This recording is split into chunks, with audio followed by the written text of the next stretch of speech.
And here we go. We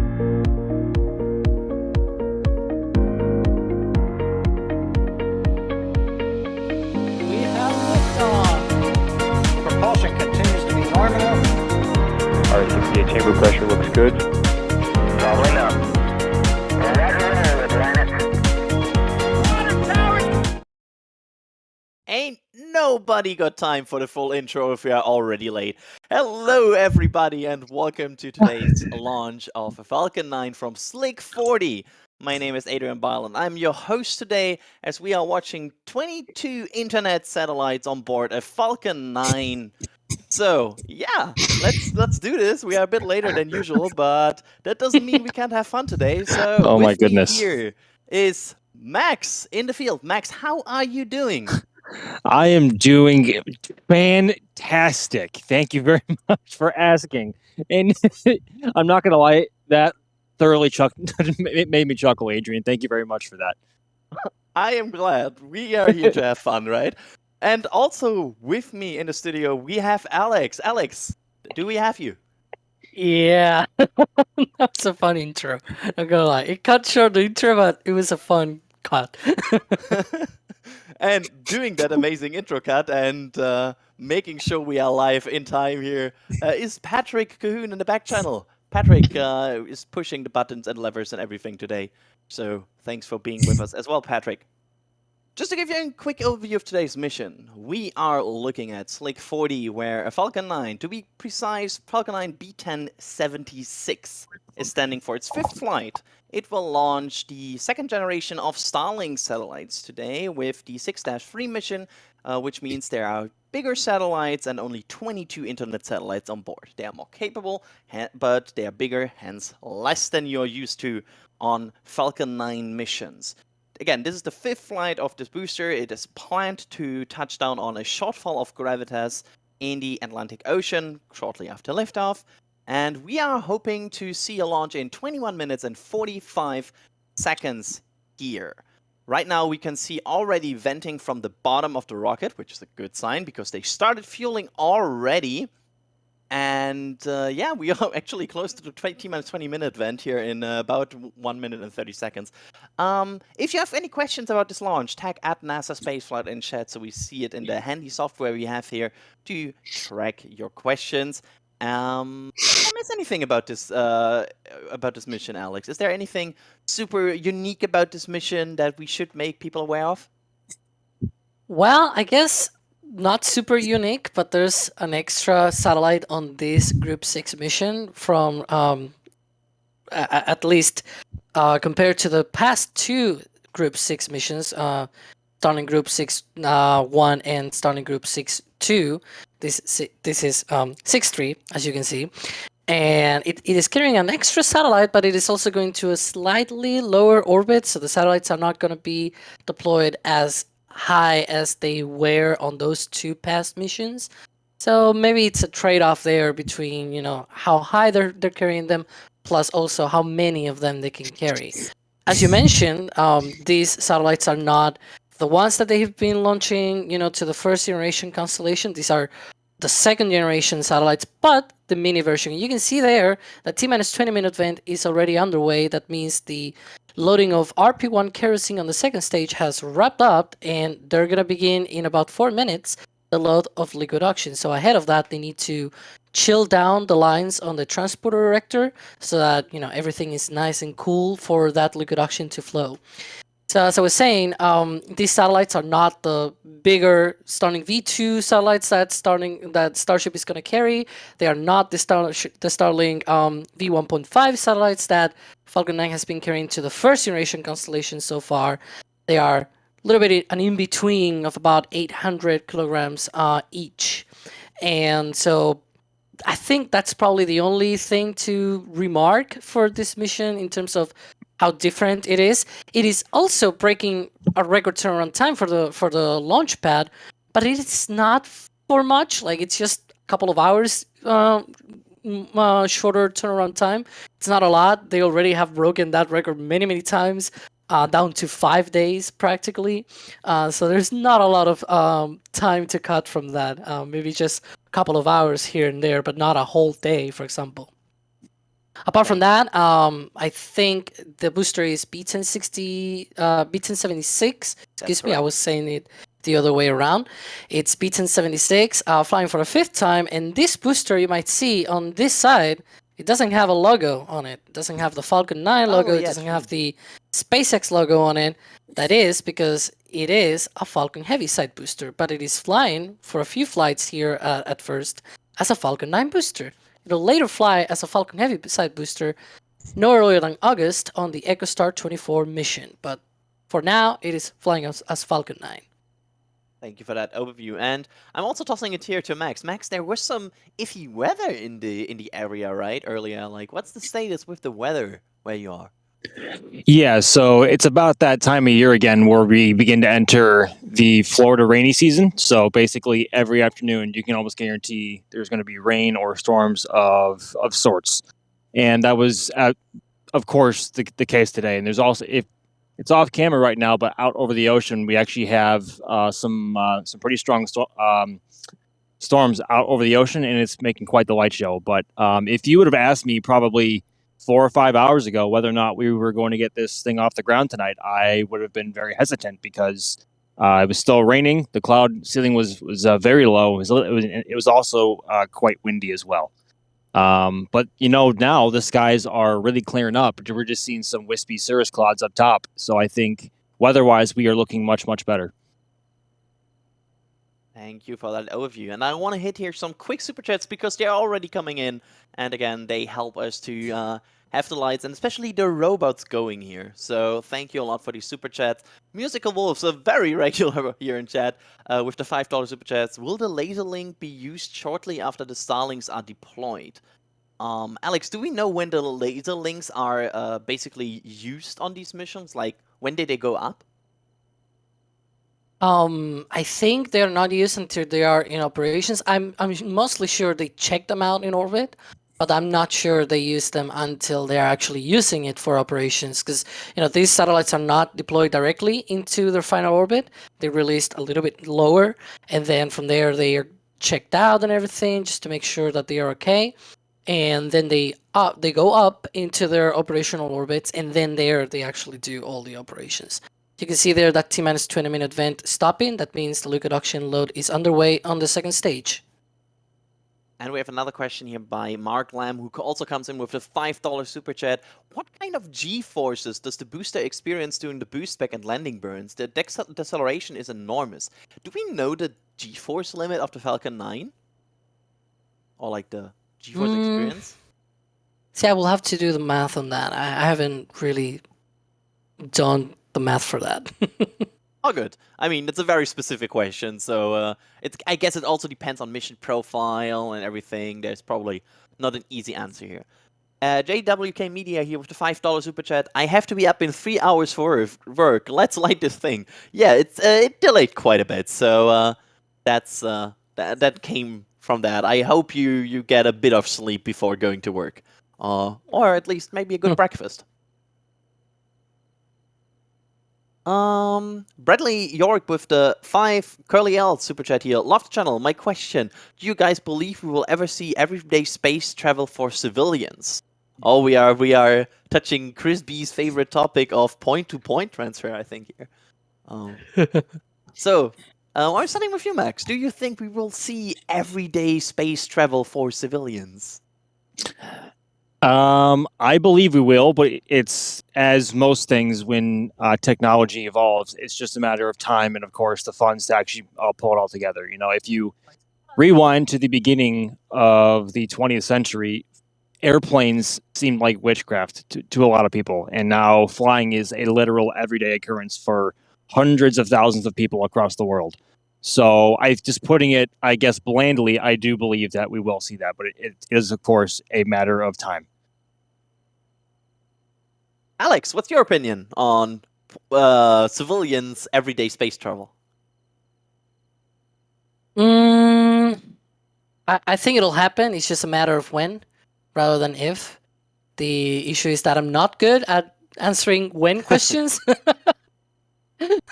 So I'll say it'll happen, but I'm not sure when.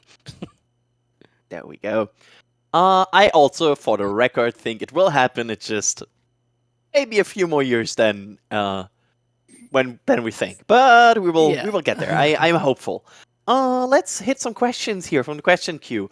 Alex, this one is for you. Trevor's asking, reason for only 22 satellites? Why are we only having 22 satellites on this?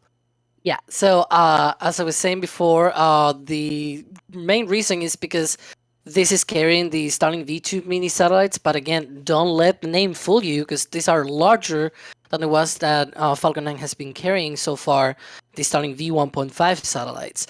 Those V1.5 satellites are about 310 kilograms in mass, whereas these are about maybe 800 kilograms, so they are much larger, they are heavier, and they can only fit 21, 22 per flight. Depends on where the orbit is going. The first two missions were going to 21. We're launching 21 satellites. This one is launching 22 because it's going a little bit lower. There we go. Also asking, Nathaniel asking here, is there any performance difference between this being a Falcon Heavy side booster or a normal Falcon 9, or are they identical in performance? Alex. No, it's sort of the same. It's not really that different. The only thing is that for Falcon Heavy, you need to remove the intrastage and have the nose cone on top, but the structure is the same. It's not like the Falcon Heavy center core where the tank structure is different. It's like thicker walls and it has reinforcements for the for the loads of the side boosters. It's not like that. It's the same structure. It's just the things that you add on top and at the bottom is different. But yeah, there's not a huge performance difference per se. Thank you. I'm just going through questions and everything here. First off, I want to thank Bradley York, who's also coming through with a Pet Red membership. Thank you so much for that, Bradley. I hope you enjoy the perks. And again, if you want to join our membership program, you can using the button below the stream. It will give you access to nice perks, including pictures behind the scenes and also our membership Discord if you sign up for Capcom or above. So make sure to check that out. I really like our membership Discord. I think it's a great perk. I really think you can have a great time there. Let's see if there are more questions. This I will take this because it's a vent question. Does this vent normally drip like this, and we just can't see due to high humidity or something? It tends to drip, yes, but it sometimes also changes based on humidity and visibility. Vents can be very different based on how the humidity is. Now I'm not sure how the humidity is right now, and we'll ask Max later. But yeah, overall, I think the situation is it might change how it looks based on where the visibility is. That's very similar to Starbase. I wonder if I can look it up on one of these apps for weather. It seems like it is 93%, so that's a lot of humidity. Yeah. It tends to change. It's also like wind, and we have that with Starbase, right? You remember when we looked at all of the different vents, and we tend to both look at that very closely. They really can change a lot based on wind and weather. Although I can imagine Floridians being like, "Oh, 93% humidity? That's dry weather." They're literally sitting in a cloud.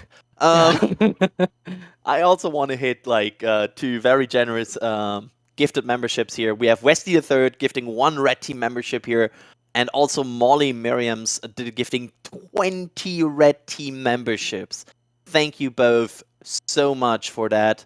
And yeah, that's just thank you so much. And if you received one of these, make sure to thank them in chat, because that's a very good, generous, very generous membership from them, and you can look up the cool Red Team perks. Okay, Nom asking, where's the gray band on the Falcon? Alex, where's the gray band? I guess they mean the second stage gray band. Oh yeah, that gray band is only on missions that have a long coast in orbit. That is so that the kerosene doesn't freeze while it is out in space. There we go. So since this is not going to like geo or something like Mhm. that, it's not Yeah. needed. Yeah, What it's just might be- low Earth orbit. What might be needed, though, is some really cool clothing. Did you see my perfect transition there? And I want to point your attention to shop.nasaspaceflight.com, where we have very, very cool launch merch, including Falcon 9 merch, the launch entry and landing merch. If you ever forget how a profile, an engine profile, is for a Falcon 9 landing, this shirt has you covered. 9 engines at launch, 3 engines at entry, and 1 at landing. So you can always point at and feel like a handy little diagram with you when you talk to your friends about rockets, which I guess you always do.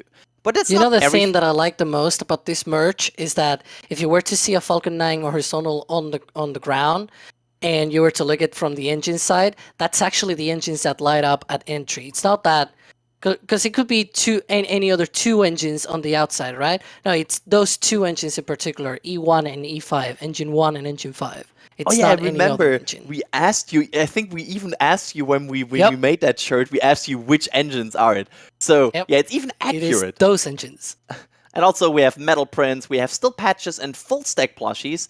So make sure to check out shop.nasaspaceflight.com to get all of these amazing goodies and yeah, help us and get something in return. Thank you so much. Let's get back to rockets. And we are just 7 minutes and 30 seconds away here from the launch of Starlink 6-3. Alex, what's happening in the count?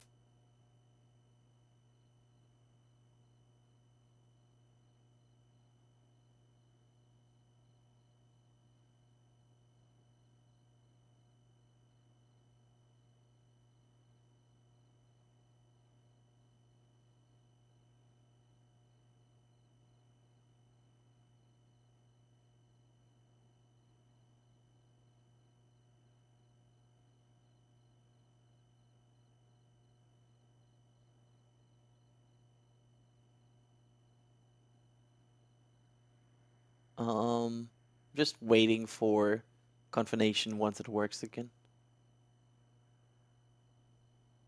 Now I hear myself. Okay. Okay. Yeah. Okay. Okay. Then yeah. go ahead, Alex. Oh, 5x5. We have 5x5 on chat, so they can hear us. There you go.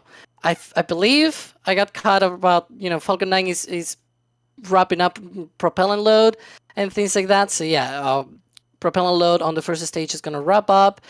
Second stage, then transition at T-1 minute from the ground computers to the onboard computers at Falcon 9.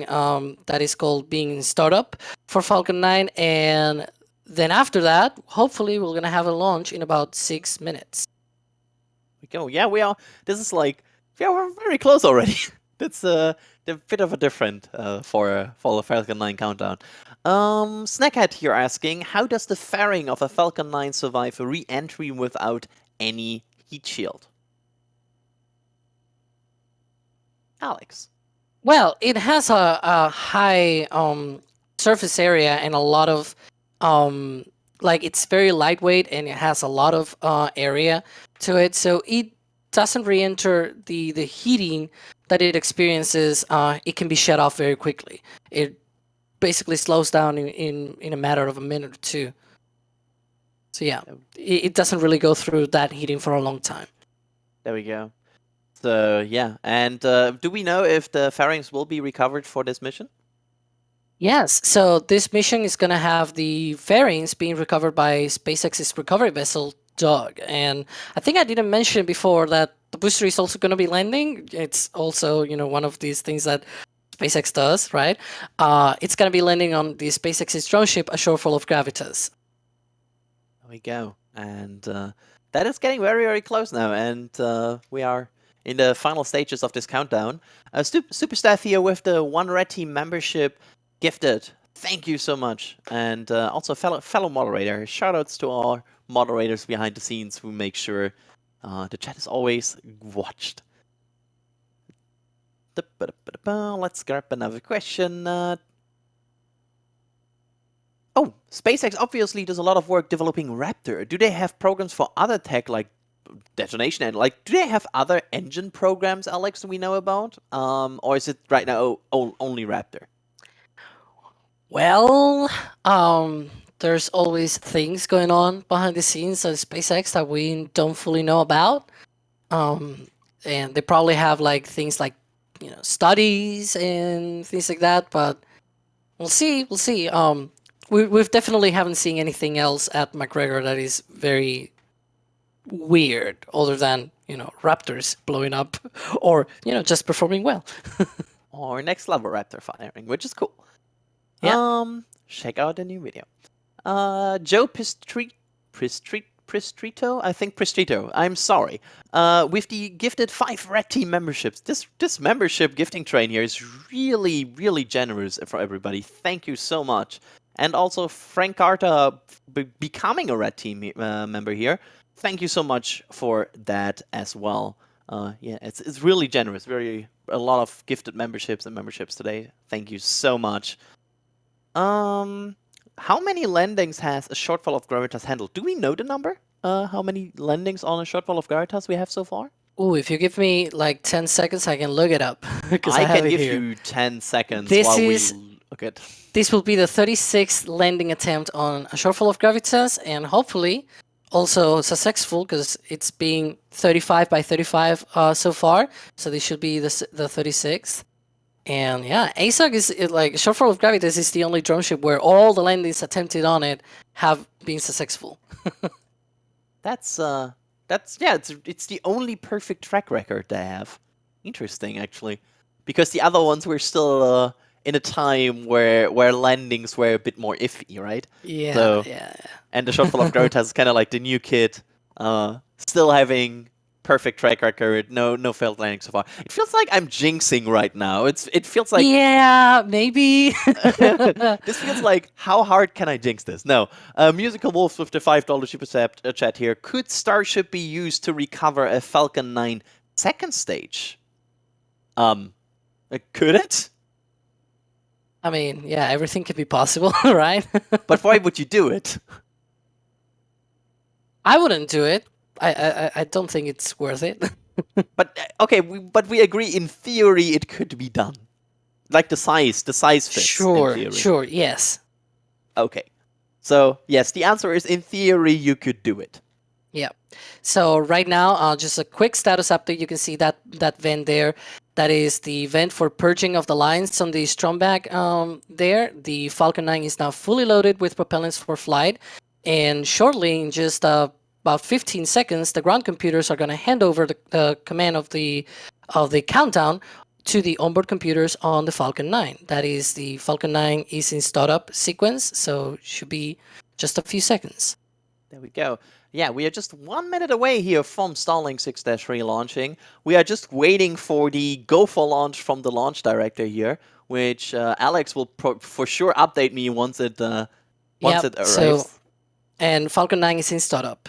Okay, so next up would be the go for launch for this mission, which is now in the very final stages of the count. Confirmation should come any second now.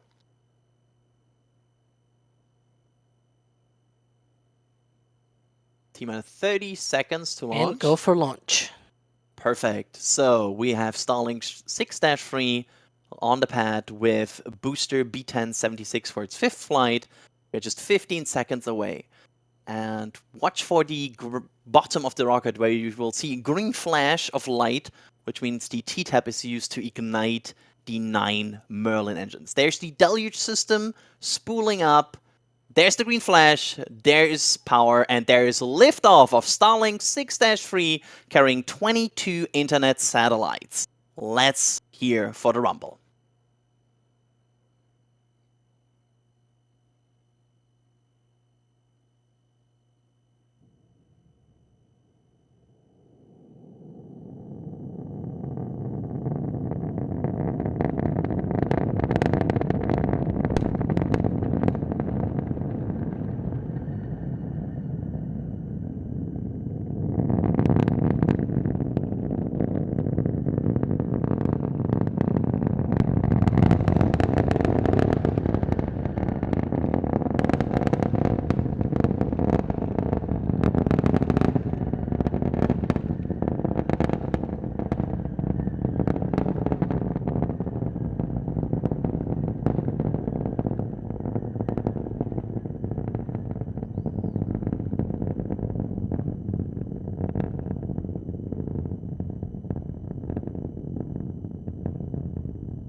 Right now, the rocket is passing through max Q, the moment of peak mechanical stress on the rocket.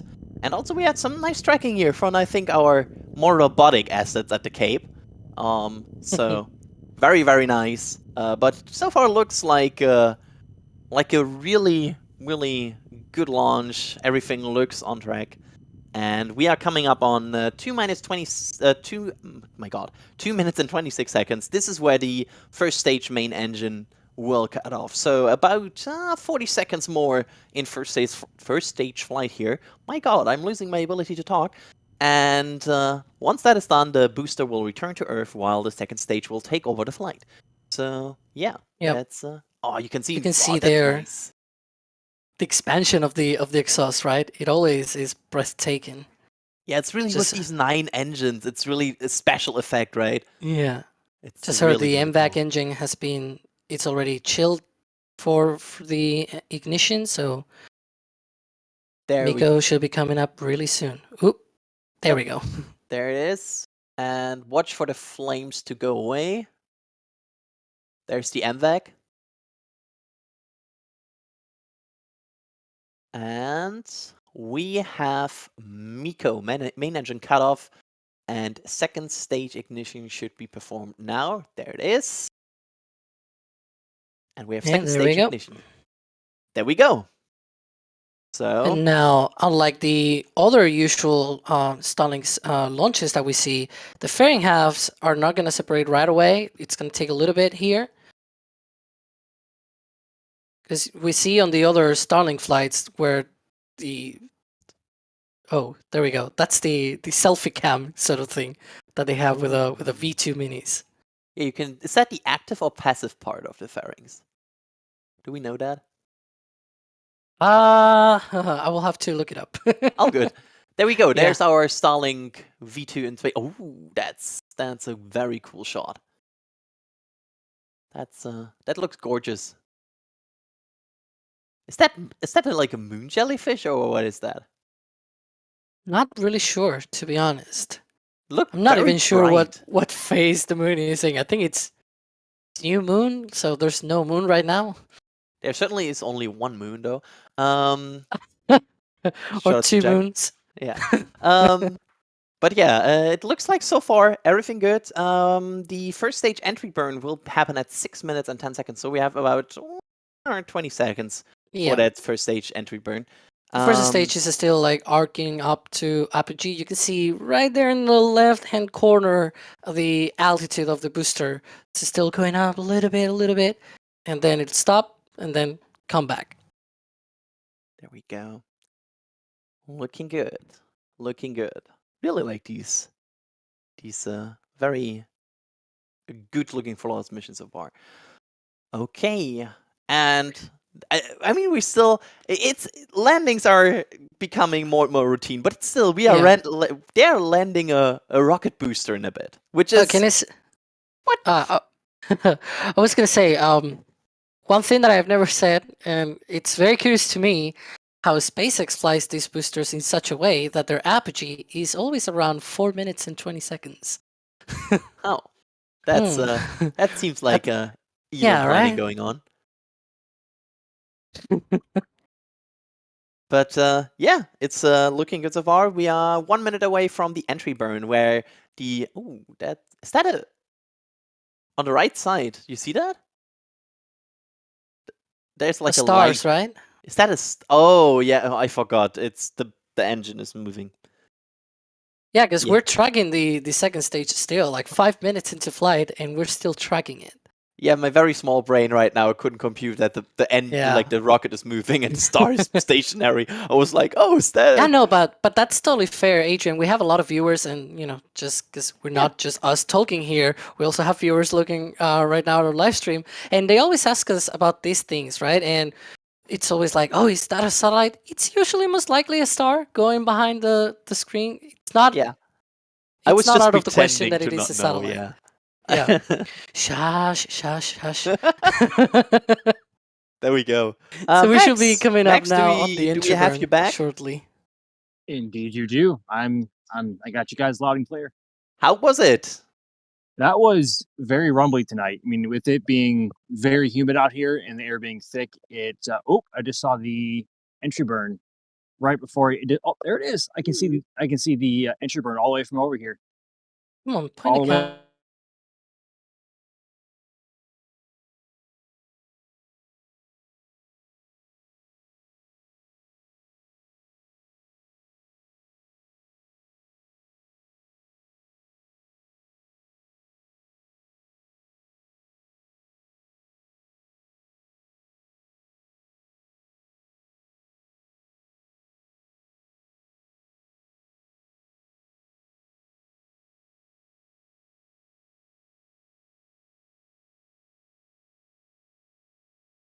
Begin at about 8 minutes after liftoff, which is in about a minute from now. A minute from now. So Yeah. we are getting close to the landing on A Shortfall of Gravitas here very, very soon, which will then level up the booster, because as soon as it touches down, we refer to it as B1076.6.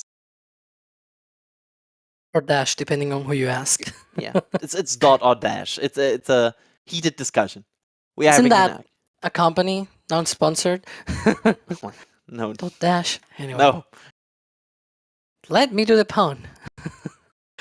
And yeah, we are just very close to the landing burn here, which will be the main big event of this launch. Which is, I mean, you could say the main last big event is the Seco 1, because then the satellites are actually there where they should supposed be. And there we have it, the landing burn of Falcon 9.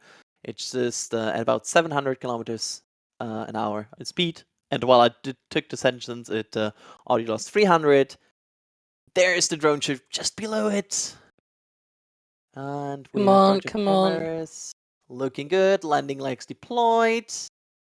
And Touchdown of B1076.6 or -6. So there we go. Looks like a good mission. Business as usual. Yep. Nice.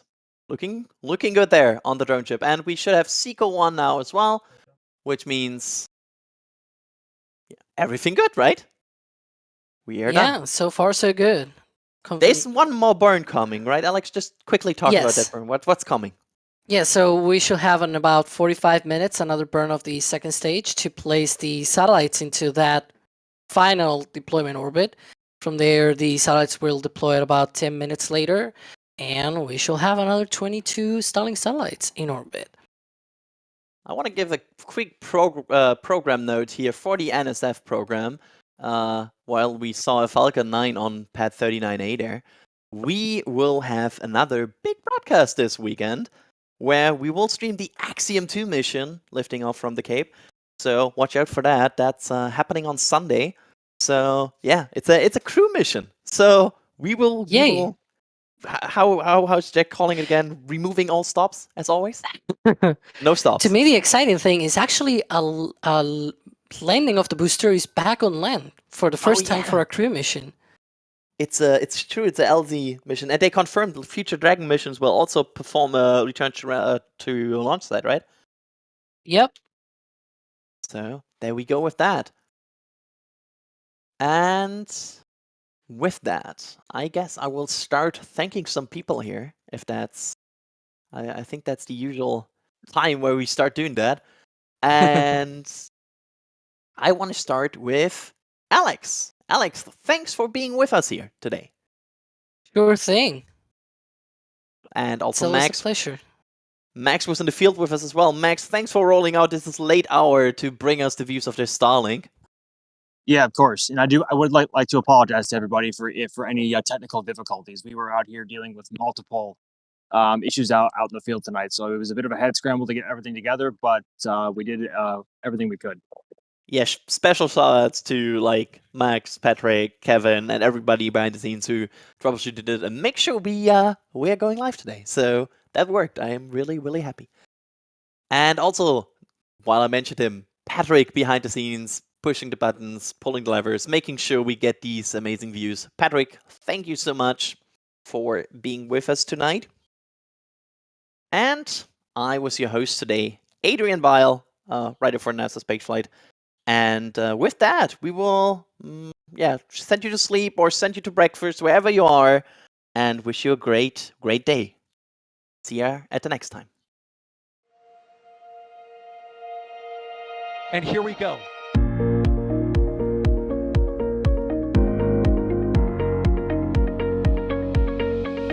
We have liftoff. Propulsion continues to be nominal. R68 chamber pressure looks good. Doubling up. Roger, roll, Atlantis. Water towers fly! Yes! Echo down to nominal. Climbing downside FD off. Bring in FD off. Off. It's orange! 145! Oh my god! Oh my god! Decollage! What is it?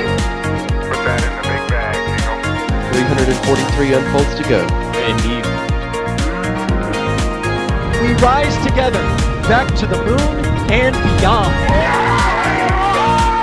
The methane will be igniting the flare, correct? Yikes. You read? Sure. We don't need any more of these.